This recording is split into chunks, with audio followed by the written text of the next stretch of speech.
worst mistake of Officer Kevin Miller's 15-year career wasn't pulling over the sleek, dark sedan for a rolling stop that never happened. It wasn't the sneer he couldn't hide as the driver's window glided down, or the condescending tone he used, a weapon he'd sharpened on countless others. His worst mistake was a single, dismissive assumption. He looked at the black woman behind the wheel, her hair in intricate braids, her clothes stylish but unassuming, and saw a target. He saw someone he could belittle, someone whose day he could ruin to feel a flicker of power.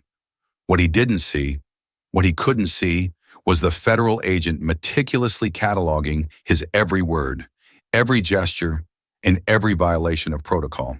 He thought he was the predator. He was about to become the prey. The city of Oak Creek was a tapestry of contradictions. On the north side, manicured lawns and historic brownstones whispered of old money and quiet influence. On the south, vibrant communities buzzed with life, color, and the constant hum of resilience. The line between them was a highway, a concrete river that everyone crossed but few truly bridged. It was on a quiet, tree-lined street on the north side, just 3 blocks from that dividing highway, that it all began. Dr. Anya Williams, or as she was known in this temporary, carefully constructed life, parked her Audi A6 outside a small, independent coffee shop called The Daily Grind. To any observer, she was the picture of success, a sociologist from a Chicago university on a research sabbatical, studying the socio-economic dynamics of mid-sized American cities. She was dressed in dark jeans, a simple gray cashmere sweater, and clean white sneakers. The car was a necessary part of the cover, a vehicle that blended in with the affluence of the North Side, allowing her to move without raising immediate suspicion. In reality, her name was Special Agent Maya Roberts of the Federal Bureau of Investigation. The sociology research was a cover for a far more dangerous study, a deep dive investigation into a corrupt faction within the Oak Creek Police Department suspected of facilitating a major drug trafficking operation. For 6 months, Maya had lived and breathed the role of Ania, embedding herself in the community, attending town halls, interviewing local leaders, and building a pattern of life that was impeccably, boringly academic. Her real work happened late at night, in a sterile, temporary field office, where she and her team pieced together whispers, financial records, and surveillance data. They had a ghost, a shadowy figure within the OCPD, codenamed Cerberus, who was rumored to be the gatekeeper, ensuring police patrols were conveniently absent when multi-million-dollar shipments of fentanyl and cocaine moved through the city's arteries. Finding Cerberus was Maya's mission. That Tuesday morning, however, she was just Anaya, craving a good latte. The air was crisp with the promise of autumn. As she stepped out of her car, she fed the meter, her movements fluid and economical. She was about to cross the street when a squad car, OCPD Unit 27, cruised past. The officer in the passenger seat, a young man with a fresh face, barely glanced her way. But the driver, a man with a thick neck and a face set in a permanent scowl, slowed the vehicle. His eyes, small and hard, swept over her, then lingered on the Audi. Maya felt the familiar prickle of a professional gaze. But this was different. It wasn't analytical. It was proprietary, judgmental. She met his stare for a brief second, her expression neutral, before turning and entering the coffee shop. She ignored it. She had to. In her line of work, you couldn't afford to be provoked by every flicker of prejudice. It was data, just another variable in the complex equation of human behavior. But it was a data point she filed away. The driver of Unit 27. 15 minutes later, latte in hand, she was back in her car, ready to head to the university library to maintain her cover. She buckled her seatbelt, started the engine, and checked her mirrors.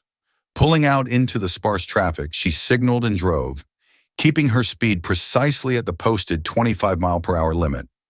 She was 2 blocks away when the world behind her dissolved into a strobing cascade of red and blue light.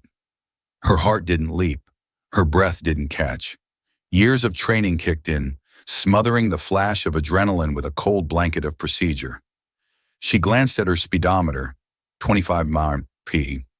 She mentally replayed her last 2 minutes of driving, a perfect, by-the-book departure. This was not a legitimate stop. Slowing down, she pulled over to the curb, the siren whooping once before falling silent, leaving only the rhythmic flashing of the lights. She put the car in park, turned off the radio, and rolled down her window just enough to speak through. She placed her hands at the 10 and 2 positions on the steering wheel, visible and non-threatening. She waited. The driver's side door of Unit 27 opened, and the officer she'd seen earlier emerged. He was a bull of a man, mid-40s, with a swagger that seemed to strain the fabric of his uniform. His name tag read K. Miller. He approached her car not with the cautious readiness of an officer on an unknown stop, but with the leisurely stroll of a man who already knew how this was going to end. Officer Kevin Miller tapped on the driver's side window with a thick knuckle, a gesture of impatience despite the fact it was already partially down. "All the way," he commanded, his voice a low gravel. Maya complied, the window gliding silently into the door. She kept her hands on the wheel. "Good morning, officer," she said, her tone even and respectful. "Is there a problem?" Miller leaned down, his face filling the open window. The smell of stale coffee and self-satisfaction wafted in. He ignored her question, his eyes doing another slow, insulting inventory, from her face to her clothes to the leather interior of the car. "License and registration," he grunted, not as a request, but as a demand. "Of course." Maya kept her movements deliberate and slow. She reached for the glove compartment with her right hand. "I'm just reaching for my registration now, officer." "Just do it," he snapped. His partner, Officer Peterson, had now exited the passenger side and taken up a position near the rear of the Audi, his hand resting on his service weapon. He was younger, his face a mask of professional neutrality, but his eyes kept darting between Miller and Maya, a subtle tension in his posture. Maya handed over her driver's license, her meticulously crafted Ania Williams ID, and the car's registration. Miller snatched them from her hand. He glanced at the license, a smirk playing on his lips. "Dr. Ania Williams," he read aloud, drawing out the title with mocking reverence. "A doctor, huh? What are you a doctor of? Spinning records?" The insult was so juvenile it was almost laughable. Maya maintained her composure. "Sociology," she replied calmly. "I'm a visiting professor at Oak Creek University." "Right. A professor driving a $60,000 car in this neighborhood. Story checks out," Miller sneered, the sarcasm thick as tar. He turned the documents over in his hand as if searching for a hidden flaw. "You know why I pulled you over, doctor?" "I'm afraid I don't, officer. I was driving at the speed limit." "You rolled that stop sign back there at Elm Street," he said, pointing vaguely behind him with his thumb. "Flew right through it." It was a blatant lie. She had come to a complete 3-second stop. It was a habit ingrained from years of surveillance driving. A rolling stop was a rookie mistake, and she was no rookie. She knew arguing was pointless. It wasn't about the stop sign. It was about the test. He was baiting her, waiting for her to get angry, to give him an excuse to escalate. "I apologize if I did, officer," she said, the words tasting like ash. "I thought I came to a full stop." "Yeah, well, you thought wrong," Miller shot back. He walked back to his patrol car, leaving Maya in a simmering silence, punctuated by the flashing lights painting the trees in frantic strokes of red and blue. She watched him in her rearview mirror. He wasn't running her license. He was talking to Peterson, gesturing back at her car, a broad smile on his face. He was enjoying this. This was his theater. After a few minutes that stretched into an eternity, he sauntered back. "Well, Dr. Williams," he began, handing her back the documents. "Everything seems to be in order, but I'm getting a strange vibe from you. You seem nervous." "I'm not nervous, officer. I'd just like to know if I'm receiving a ticket so I can be on my way." Miller's eyes narrowed. Her composure was irritating him. It was a denial of his power. "A little jumpy, maybe? Got something in the car you don't want me to see? We've had a lot of drug activity moving through these nice neighborhoods lately. People who don't belong here, bringing their problems with them." The implication was clear, hanging in the air like poison. "You don't belong here." "I have nothing illegal in my vehicle, officer," Maya stated, her voice a shade colder. "You mind if I take a look?" he asked, but the tone made it a declaration. "Just to be sure." Am I being detained or am I free to go? She asked, using the precise, legally significant language. This was a line in the sand. Miller's face darkened. He had wanted acquiescence, not a challenge, however polite. You know what? I think I smell marijuana, he said, a lie so flimsy it was transparent. That gives me probable cause. Step out of the car, ma'am. A cold, controlled anger tightened in Maya's chest. This was a classic illegal escalation, but her mission was paramount. Causing a scene, revealing herself over a bogus traffic stop, would compromise a 6-month multi-agency operation. She had to swallow this. She had to play the part of the victim. Step out of the car, he repeated, his voice louder now, harder. Maya took a deep breath, unbuckled her seatbelt, and did as he said. She stood on the sidewalk, arms crossed, as Miller began his search. He was deliberately rough. He ripped open the glove compartment, scattering papers on the passenger seat. He pulled down the visors, ran his hands aggressively under the seats. He wasn't searching. He was violating the space, punishing her for her calm, for her nice car, for her very presence. The true humiliation came when he went to the trunk. He had her open it, revealing a single briefcase containing her academic materials. He unzipped it and dumped the contents onto the pavement. Papers, pens, and a copy of Max Weber's The Protestant Ethic and the Spirit of Capitalism scattered across the dirty asphalt.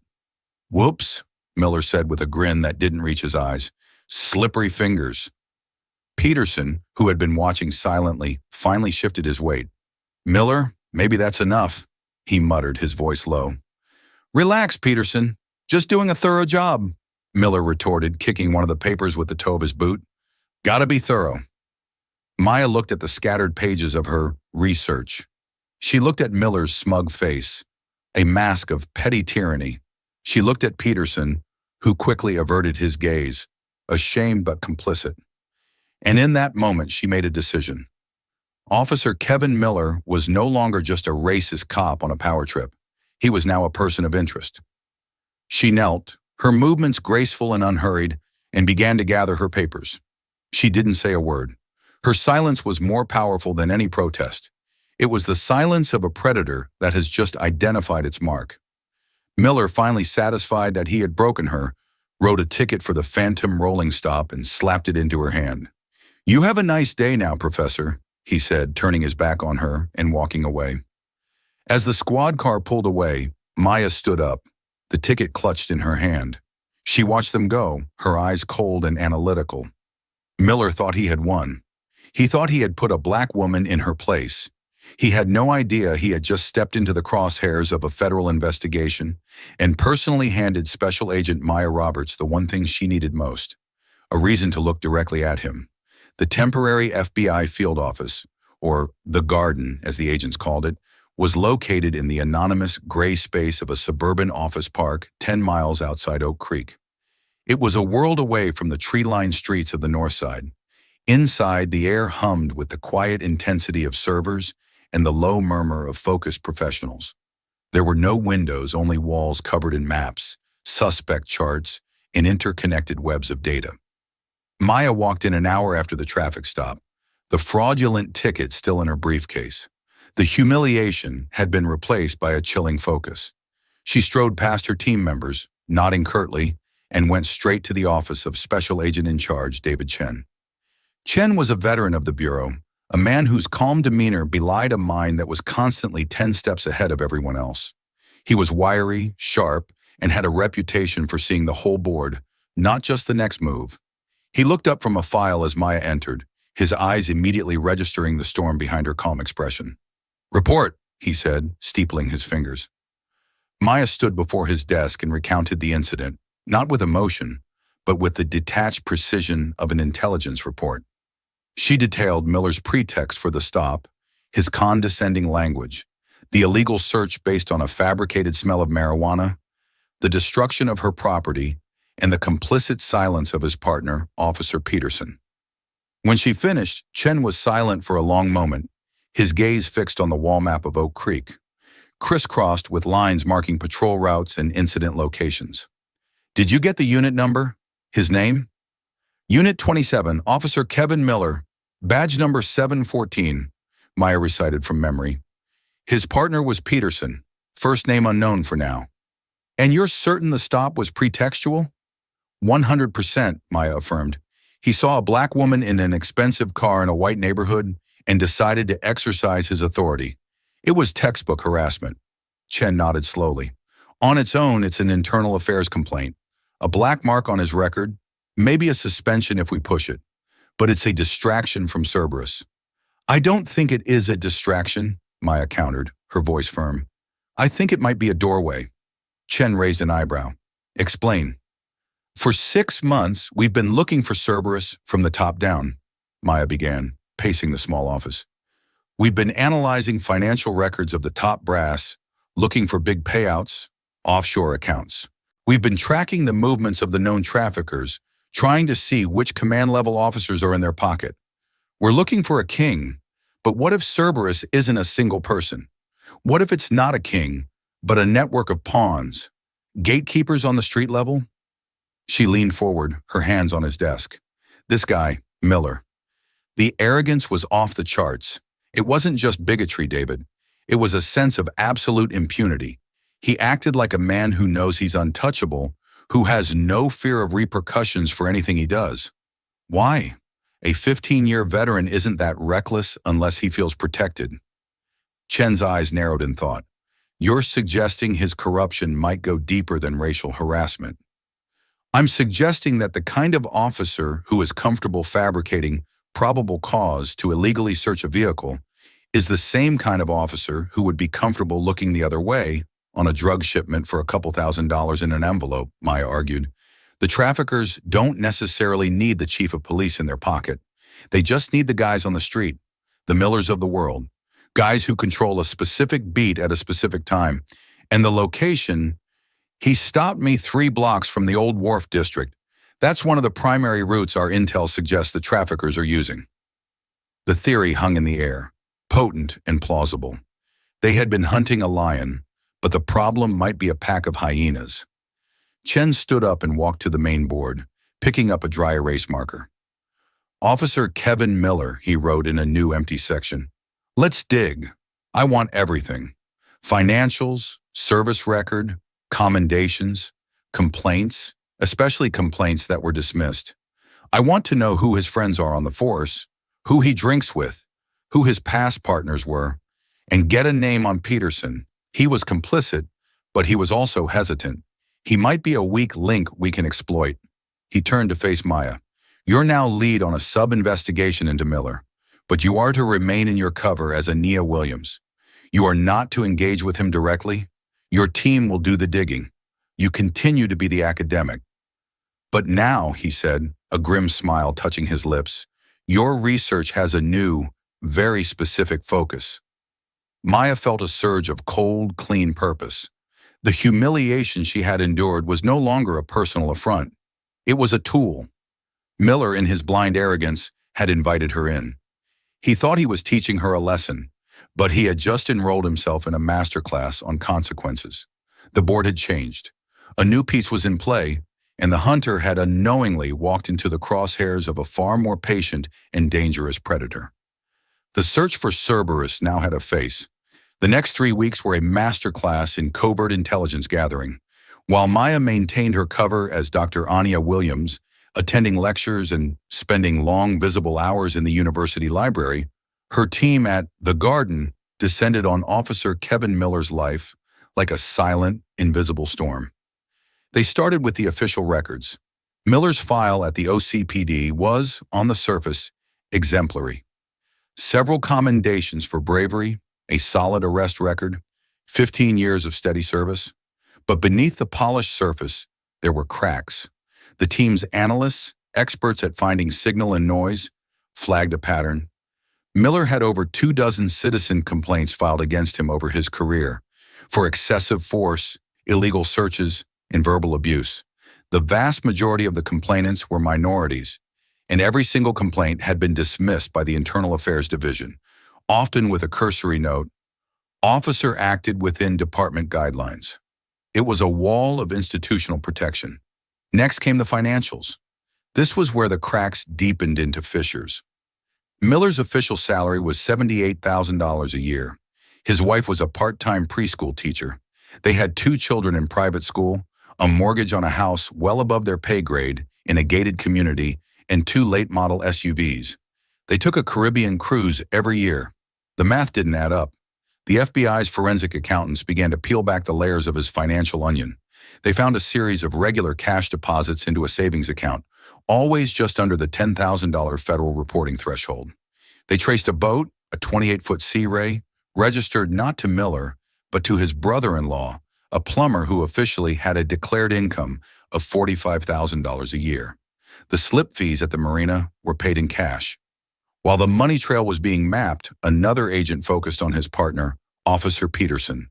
His first name was Luke. He was 26, 3 years on the force, and clean as a whistle. His file was thin, his record unblemished. He lived in a small apartment and drove a used Honda.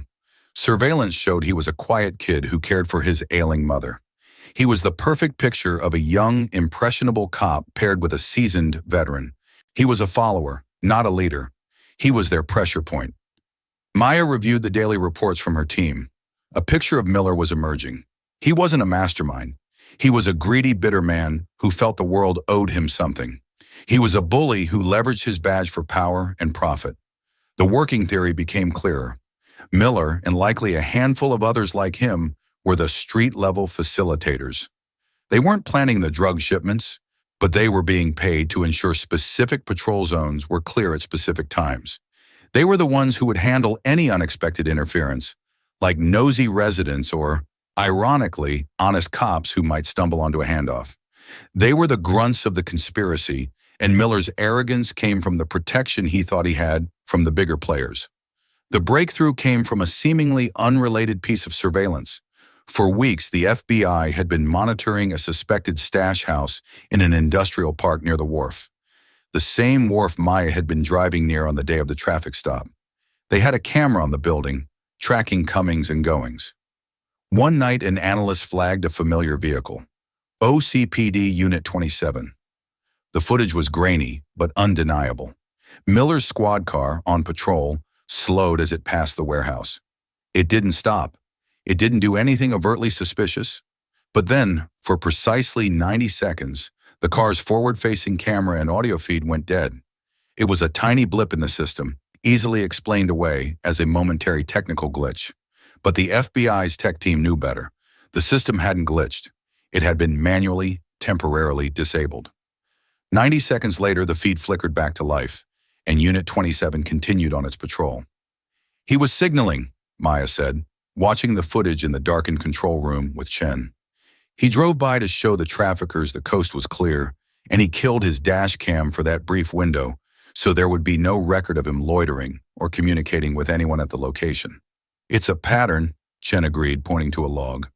We cross-referenced the time of that camera outage with known shipment dates from our informants. It's a match. He's their lookout. They now had a direct, tangible link between Miller and the drug operation. The arrogant street cop who humiliated a woman over a non-existent traffic violation was a key cog in a multi-million-dollar criminal enterprise. The net was tightening. The plan shifted.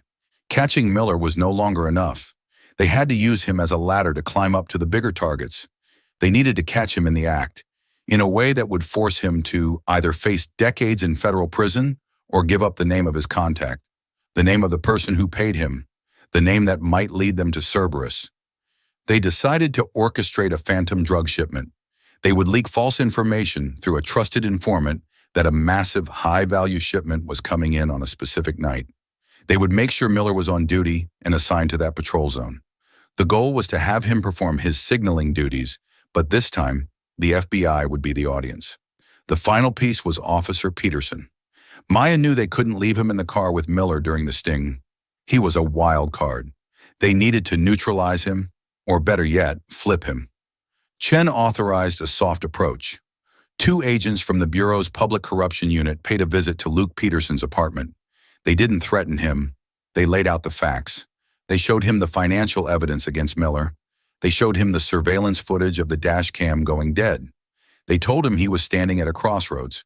He could continue to be complicit and go down with a sinking ship, facing charges of conspiracy and obstruction of justice. Or he could be a police officer, an officer who upheld the law, and tell them everything he knew. They offered him a deal: cooperate fully, and they would recommend no charges be filed, ensuring he could save his career and his future. The young officer, overwhelmed and visibly terrified, crumbled. He confirmed everything. Miller would receive a text message with a time and a location. His job was to patrol that area during the given window and handle any problems. In exchange, he'd find an envelope with $5,000 cash in his gym locker the next day. He admitted he knew it was wrong, but he was intimidated by Miller and afraid to speak up. With Peterson's cooperation secured, the trap was set. The date for the phantom shipment was locked in. Officer Kevin Miller was about to work his last shift, and Special Agent Maya Roberts was preparing for the final act of a play that he had unwittingly written for himself. The night of the sting was cold and starless. A blanket of damp gray stretched over Oak Creek. A light mist slicked the streets of the industrial park near the wharf, making the asphalt gleam under the sparsely sodium lamps. To a casual observer, the area was deserted, home only to sleeping warehouses and the ghosts of forgotten industry. In reality, it was alive. Over 30 FBI agents were in position, a silent, invisible web closing in on Warehouse 17B. Sniper lookout teams were on the roofs of adjacent buildings, their high-powered optics cutting through the gloom. Tactical teams were staged in unmarked vans a block away, ready to move in on a single command. In a mobile command center disguised as a plumbing contractor's truck, Maya Roberts and David Chen watched a bank of monitors, their faces illuminated by the green and gray glow of night vision and thermal imaging. "All teams in position," a voice crackled in Maya's earpiece. "Asset is en route." The asset was a black panel van driven by an undercover FBI agent playing the role of the trafficker's transport. It contained a dummy shipment, bricks of flour and baking soda, but with a real GPS tracker in everyone. "Target is mobile," another agent reported. "Unit 27 is entering the perimeter, 2 minutes out." On one of the screens, Maya watched a live feed from a hidden pole camera.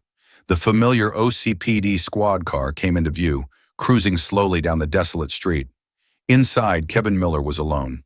Officer Peterson had, per the FBI's instructions, called in sick, his shift covered by an officer who was then officially reassigned at the last minute, leaving Miller to ride solo, a common enough occurrence that it wouldn't raise suspicion. Miller was calm, confident. He was on the verge of making an easy $5,000. All he had to do was drive a 3-block loop for an hour. It was the easiest money in the world. As Unit 27 approached Warehouse 17B, Maya leaned closer to the monitor.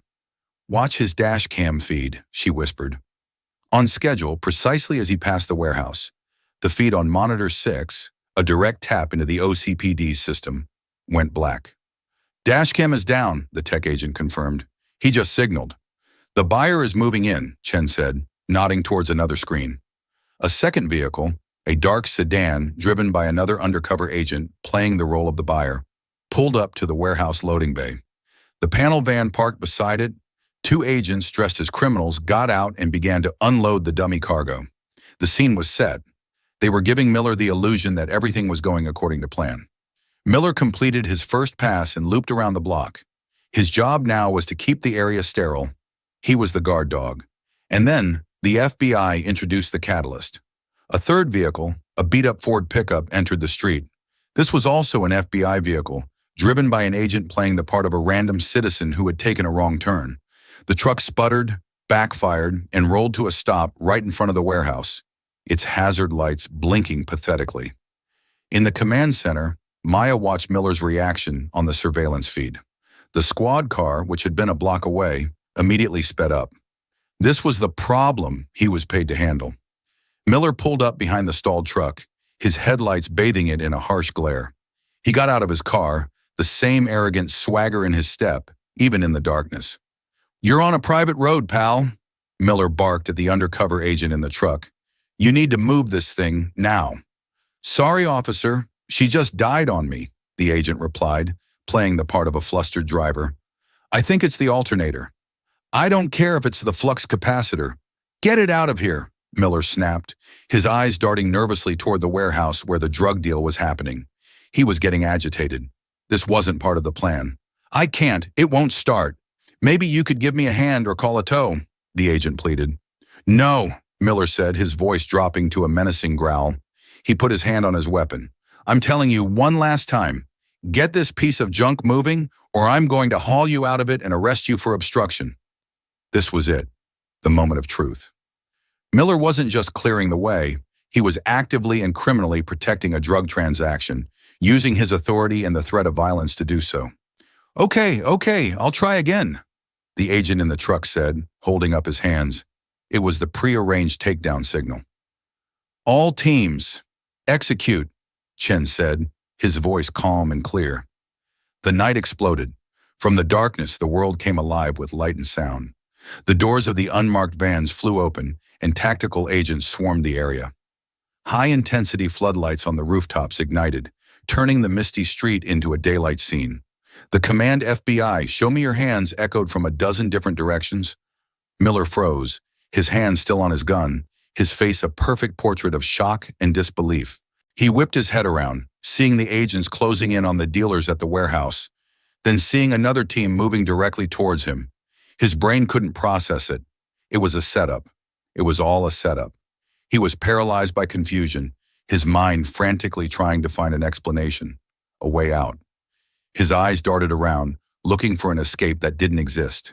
He was a rat in a maze, and all the walls had just snapped shut at once. And then, from the mobile command center, two figures emerged, walking calmly into the center of the chaos. David Chen, and beside him, Special Agent Maya Roberts. She had removed the wig she wore as Anaya, her professional, no-nonsense FBI haircut now visible. She was wearing a black tactical vest with the bold yellow letters FBI emblazoned across the front. She walked directly towards Officer Kevin Miller. As Maya approached, the chaos of the raid seemed to fade into a focused, silent tunnel around her and Officer Miller. The tactical agents had already disarmed the dealers and the buyer, all of whom were now on their knees, hands behind their heads, playing their roles to the very end. But the real drama was unfolding under the harsh glare of the floodlights on the wet asphalt. Miller stood frozen, his face a kaleidoscope of emotions, confusion giving way to dawning comprehension, then to stark, undiluted terror. He looked at the FBI vest on Maya, then at her face. Recognition flickered in his eyes, but his mind refused to accept what it was seeing. It was the woman from the traffic stop, the professor, the sociologist, the person he had belittled, lied to, and humiliated. His mouth opened, but no sound came out. The smug, condescending bully was gone, replaced by a stunned, pathetic shell of a man. The power dynamic between them had not just shifted, it had inverted with the force of a tectonic plate. Maya stopped a few feet from him. She didn't smile. She didn't gloat. Her expression was one of cool, dispassionate professionalism, which was somehow more devastating than any display of anger could have been. Officer Kevin Miller, she said, her voice clear and steady, cutting through the night air. You are under arrest for conspiracy to distribute controlled substances and receiving bribes in performance of your official duties. She held up a pair of handcuffs. Put your hands behind your back. Miller just stared at her, his mind reeling. But the traffic stop, he stammered, the words tumbling out. You're Special Agent Maya Roberts, FBI, she finished for him, her voice flat. The traffic stop was your audition. You passed with flying colors. You showed us exactly what kind of officer you were. You just didn't realize who you were performing for. The truth hit him like a physical blow. He staggered back a step. The entire investigation, this whole nightmare, had started because of him, because of his own petty prejudice and arrogance. He had been so sure of his power, so certain of her powerlessness, that he had personally invited the federal government to scrutinize his life. He had handed the lioness the key to his cage. No, he whispered. It was a rolling stop. There was no rolling stop, Kevin, Maya said, using his first name with a chilling familiarity. There was no smell of marijuana. There was just you, a corrupt officer abusing your authority. And you were so proud of it, You never imagined your victim might be in a position to do anything about it. Now turn around. The fight drained out of him completely. The bravado, the swagger, the years of feeling untouchable. It all evaporated into the misty night. He was just a man in a costume whose fantasy had come to a brutal end. He slowly turned, his shoulders slumping in defeat. As Maya snapped the cold steel of the handcuffs around his wrists, the click echoed in the sudden silence. She cinched them tight. This wasn't just procedure. This was karma. The hands that had dumped her papers onto the dirty street were now bound. The man who had illegally searched her car was now in federal custody. From the shadows near the command truck, another figure emerged. Officer Luke Peterson, flanked by two agents. He was wearing civilian clothes, his face pale and drawn. He looked at his former partner. The man he had feared and followed, now brought low.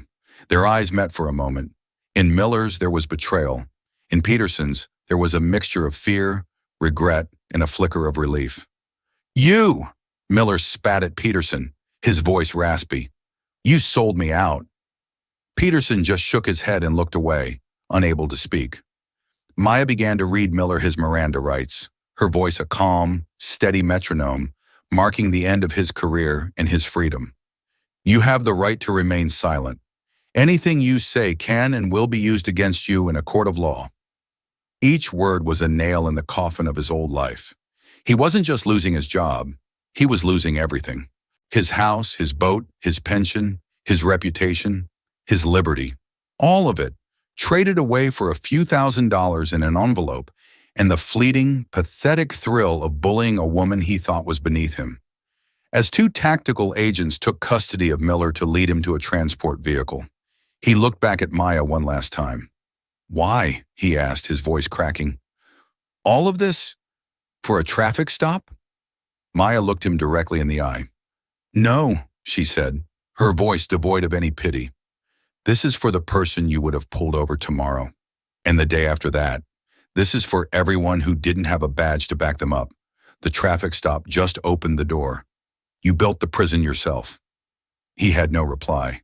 As they led him away, his head bowed, Officer Kevin Miller finally understood. The worst mistake he ever made wasn't pulling her over. It was underestimating her. The aftermath of the sting operation did not descend quietly upon Oak Creek. It arrived like a thunderclap in the dead of night, followed by a seismic shock wave that radiated from the damp, greasy asphalt of the industrial park to the highest offices of City Hall. In the immediate moments after Kevin Miller was led away in disgrace, a profound and professional silence fell over the scene. The chaos of the raid was replaced by the meticulous, quiet work of federal agents processing evidence. The flashing takedown lights gave way to the steady, impartial glow of portable work lamps. Each flash of a forensic camera, each numbered evidence marker placed on the ground, was another nail in the coffin of the Cerberus network. Special Agent Maya Roberts stood beside David Chen near the mobile command center, the adrenaline of the night slowly ebbing away, replaced by a cold, clear sense of finality. She watched her team work with the seamless efficiency of a well-oiled machine. They had done it. They had cut the head off a snake. "He never saw it coming," Chen said, his voice low as he watched the agents. "He was so blinded by his own prejudice, he couldn't see the world as it was, only as he thought it should be. You used his greatest weakness as our greatest weapon." "He handed us the weapon himself, David," Maya replied, her gaze distant. "He loaded it, and he pointed it at his own operation. All I did was pull the trigger." She thought of the condescending smirk on Miller's face, the casual cruelty with which he dumped her papers. It felt like a lifetime ago. That personal insult had become the key that unlocked a citywide conspiracy. The thought brought her no joy, only a grim satisfaction. The fight was won, but the war was far from over. The next morning, the shockwave hit the Oak Creek Police Department headquarters. News of the FBI raid and Miller's arrest had been tightly contained overnight, but now it spread through the precinct like a virus. Officers gathered in hushed, nervous clusters, speaking in whispers, avoiding eye contact. The air was thick with fear and suspicion. Who else was involved? Who would be next? Every officer with even a slightly tarnished reputation felt a cold dread seeping into their bones. At precisely 9 a.m., the glass doors to the precinct lobby slid open. David Chen and Maya Roberts entered, flanked by four other agents and, pointedly, the OCPD's own chief of police, a man whose face was a mask of grim resignation. He had been briefed an hour earlier and had understood the political reality. Cooperate completely or be consumed by the firestorm. They strode through the bullpen, their footsteps echoing in the stunned silence.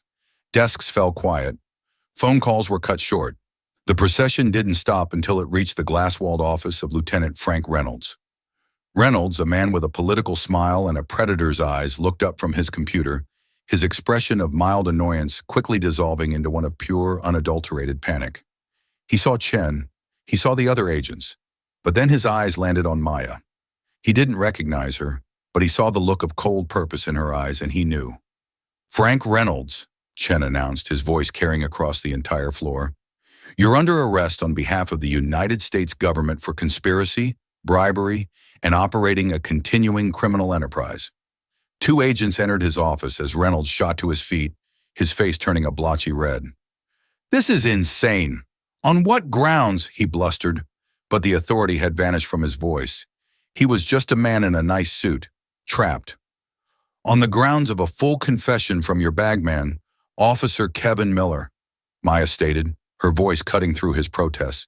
"He's been in our custody since 2 a.m. He's told us everything about the payments, the schedule, the burner phones. He gave you up to save himself." The mention of Miller's name broke him. The fight visibly drained from Reynolds' body, replaced by the limp posture of the utterly defeated. He sank back into his chair as the agents cuffed him, his political smile now a slack-jawed grimace of despair. As they led him through the bullpen, past the officers he had commanded and corrupted, a few of his cronies looked away in fear, but many more watched with a grim satisfaction. The cancer that had been poisoning their department was finally being cut out. Miller's interrogation had been a textbook case of a bully's collapse. Seated in a cold, featureless room in the federal building, stripped of his uniform, his badge, and his bravado, he was a hollowed-out man. He had initially tried to bluster, to deny everything, but the two FBI interrogators simply laid out the evidence in silent, damning piles on the table in front of him. Financial records, surveillance photos, a sworn affidavit from Luke Peterson. Finally, a high-definition photo of Miller's squad car, dash cam off, lingering beside the warehouse. "The case against you is ironclad, Kevin," the lead agent told him, his voice conversational. "You're facing a minimum of 25 years. You'll be in your 70s when you get out. Your kids will be grown. Your wife will have moved on. Or," he paused, letting the weight of the words sink in, "you can help yourself. We don't need your testimony to convict you. But a federal judge might look kindly on your full and immediate cooperation when it comes to sentencing. We want the head. You're just a hand. Give us Reynolds and you might see your children again before they have children of their own." Faced with the utter annihilation of his life, Miller broke. The confession came not in a flood, but in a pathetic, self-pitying trickle. He painted himself as a victim, a guy just trying to make ends meet, who got drawn into something over his head. But amidst the excuses, he gave them everything. Names, dates, locations, the entire operational structure of the Cerberus network. He laid it all out, a detailed roadmap of his own corruption, all in a desperate bid to claw back a few years of his ruined life. The public fallout was immense. The media frenzy was even greater than the FBI had anticipated. "FBI agents traffic stop unravels police corruption ring," blared the headline of the Oak Creek Sentinel. Maya's story, though she herself remained officially anonymous and gave no interviews, became a local legend. The humiliated professor was a symbol of a deeper truth. It was a story that resonated powerfully with the city's minority communities, who for years had told stories of harassment by officers like Miller, only to be dismissed or disbelieved. Town hall meetings became standing room only events, with citizens standing up one after another, newly emboldened to voice their experiences and demand systemic change. The Department of Justice, seizing on the momentum, formally announced its patterns and practices investigation, promising to reform the OCPD from the ground up. For Miller, the karma was as thorough as it was merciless. His trial was a formality, He stood before the judge, a shell of his former self, and was sentenced to 10 years in federal prison. His wife finalized their divorce before he was even transferred, ensuring she and their children were firewalled from the disgrace. The court-ordered asset forfeiture was a public spectacle. Federal marshals were photographed seizing his prized boat, the Miller Time, and towing away the two SUVs he had been so proud of. He lost his home, his family, his pension, his freedom, and the one thing he had valued most of all, the illusion of his own superiority. Luke Peterson, by contrast, was given a chance to rebuild. He testified truthfully before a grand jury and was granted immunity from prosecution. He quietly resigned from the OCPD, his dream of being a police officer tainted but not extinguished. Before he moved away, he had a final meeting with an FBI agent. "I knew it was wrong," Peterson confessed, his voice heavy with regret. "I saw how he was, but I was scared. I didn't want to ruin my career." The agent nodded. "You almost did, son, but you made the right choice in the end. It takes courage to fix a mistake. Go build a new career and be the kind of cop you were afraid to be." On her last day in Oak Creek, Maya Roberts sat in her unremarkable rental car across the street from the OCPD headquarters. She had already packed up her life as Ania Williams, the research sabbatical officially over. She watched as officers, some new, some familiar, went in and out of the building. The department was wounded, humbled, but it was on a path to healing, a path that would not have been possible without the initial, ugly confrontation. Her victory felt profound but incomplete. They had taken down Reynolds and his crew, but Maya knew that the system that created them, the culture of impunity, the us versus them mentality, the casual bigotry, was a far more resilient enemy. There were thousands of Kevin Millers in departments all across the country, but there were also thousands of Luke Petersons, young officers who just needed to see that doing the right thing was a viable choice.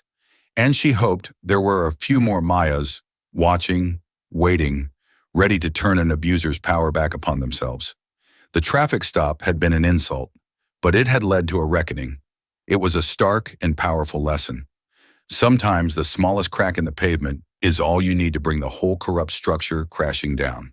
This story serves as a powerful reminder that the abuse of power, no matter how small or casual it may seem, can unleash a chain of events with devastating consequences.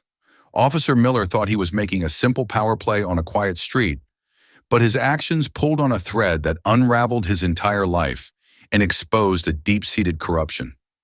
It shows us that true strength often lies not in loud aggression, but in quiet composure and unshakable integrity, as demonstrated by Special Agent Roberts. Justice and karma in this story weren't loud, explosive events, but the slow, inevitable result of one man's arrogance colliding with one woman's hidden strength. If this story of justice being served resonated with you, and you believe that accountability is paramount, please take a moment to hit that like button to help us reach more people. Share this video with someone who appreciates stories of karma and hidden strength.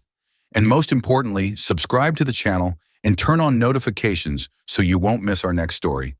Thank you for listening.